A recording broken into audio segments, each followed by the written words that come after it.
Colonel, I have not followed Venezuela very closely, but I do feel compelled to point out in discussions of it that Chavez and Maduro have faced a series of elections, including many referendums and also just general votes. Chavez won several elections. Maduro has won elections. He did lose, or his party did lose the last major elections in 2015 with the National Assembly. But he did, it's obvious to me that there is a strong base of support for him there. And there will be elections, or there's supposed to be elections at least, in Venezuela in 2018. So the issue of democracy there, it still seems that despite the accusations against them, that there still is popular votes and a chance for people to express their will at the ballot box. No, I agree 100%. And we're seeing some of the same thing in other countries in this world, not least of which is our own.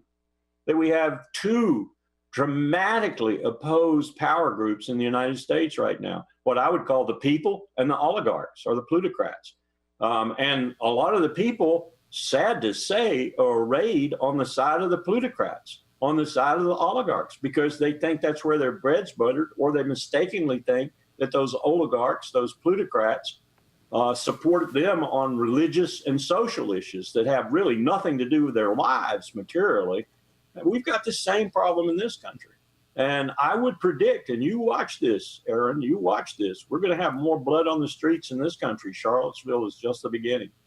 And Venezuela is having the same problem. And as you point out, there are probably more people in Venezuela by a factor of probably 2 to 1, even now today with all the mess there, that support the Chavez experiment, the Maduro continuation of it, than there are who don't support it.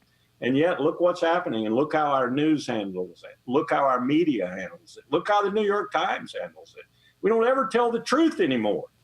I'm not sure we ever did, really, but we certainly don't today. And we need to keep our dirty hands, our guilty hands, off Latin America. I don't care what the national security interests are, because nowhere in the Western Hemisphere, really, other than perhaps Mexico, are those national interests so significant that they call for military intervention. So I want to point out that this rhetoric we're hearing is not just from Trump, it's not just from Pence, but it's also from other officials inside the U.S. government, including the director of the CIA, Mike Pompeo. So I want to play for you a clip of him recently speaking at the Aspen Security Forum, and he was asked about Venezuela. Anytime you have a country as large and with the economic capacity of a country like Venezuela, America has a deep interest in making sure that it is stable and as democratic as possible. And so we're working hard to do that. I'm always careful when we talk about South and Central America and the CIA. There's a lot of stories. So I want to be careful with what I say. But suffice to say, we are very hopeful that there can be a transition in Venezuela. And the CIA is doing its best to understand the dynamic there so that we can communicate to our State Department and to others. The Colombians, I was just down in Mexico City and in Bogota week before last, talking about this very issue, trying to help them understand the things they might do so that they can get a better outcome for their part of the world and our part of the world. So, Colonel, that joke that Pompeo seemed to make about this, making this oblique reference to the CIA's history in Latin America, in Central America, as you know well, that history literally has been destabilization and death for many, many, many people. First thing Mr. Pompeo needs to know is it's Bogota, accent on the last syllable, not Bogota.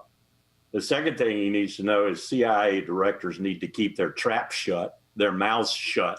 They don't talk about policy. They don't even intimate about policy. They should not even be on camera.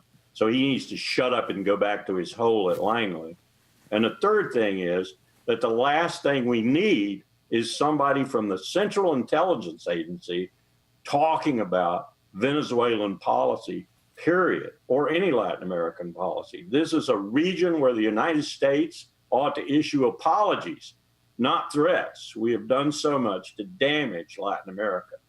And if we're talking about a relationship, as Mr. Pompeo was just doing, the relationship has always been, and I would submit we want it to be again, a relationship between American business and American leaders and oligarchs.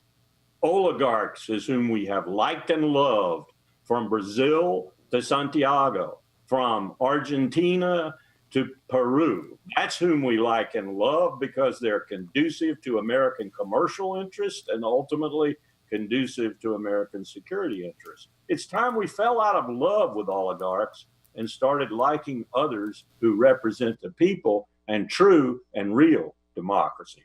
That's what Mr. Pompeo ought to know. But of course, like most of the Trump administration, he's ignorant as hell.